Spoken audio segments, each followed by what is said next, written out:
రోడ్ల మీద మన వాళ్ళు అందరూ మంచిగా డెకరేషన్లు బాగా చేస్తున్నారు కదా, డిజైన్లు అవన్నీ చెట్లకు చెట్లే ఏమో అన్ని పెయింటింగ్లు వేయిస్తున్నారు. మంచిగా అనిపిస్తుంది రోడ్ మీద వస్తుంటే తిరుగుతుంటే కూడా. ఇంకా స్టార్ట్ అయినాయి రోడ్ మీద పోయేటోళ్ళకి కూడా అలసట లేకుండా ఉంటుంది కదా.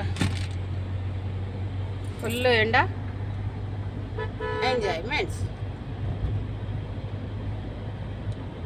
ఎంతమందికి ఇష్టము ఎండలో కూడా డ్రైవింగ్? నా కొడుకుకి ఇష్టం. బుస్సో మొత్తుకుంటుంటాడు. ఇక్కడ కుక్క తప్పని టైంలు ఉంటాయి కదా, మళ్ళీ ఎవడు దొరుకుతాడు, ఆ వానలు ఎట్లా పోతారు అనేది. వానల టైంలో వాన భయం ఉంటుంది, ఎండల టైంలో ఎండ భయం ఉంటే ఎట్లా.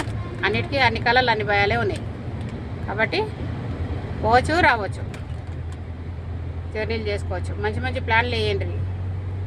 ప్లాన్లు వేసేసి ఇప్పుడైతే మీకు రూట్ చెప్పేది కూడా వస్తున్నాయి కదా, ఎట్లా పోవాలి ఏం సంగతి అని. అట్లా తీసుకొని మంచి పోయి తిరిగేసి రావచ్చు.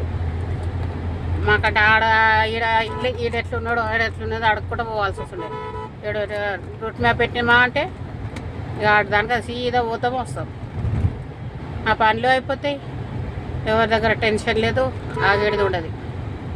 సూపర్గా ఉంటుంది. ట్రై చేయండి ఒకసారి అది కూడా. జర్నీలలో పోయేటప్పుడు మాత్రము జాగ్రత్తలు పాటించండి. అతివేగం మంచిది కాదు. ఊకే మధ్యలో నీళ్ళు తాగుతుండ్రి, అవి మంచిది. పానీయాలు పండ్లు అట్లాంటివి తీసుకుంటామంటే నిమ్మలంగా ఉంటుంది. పాపం ఎండలో కూడా ఎట్లా పూలు అమ్ముతుంది అక్క.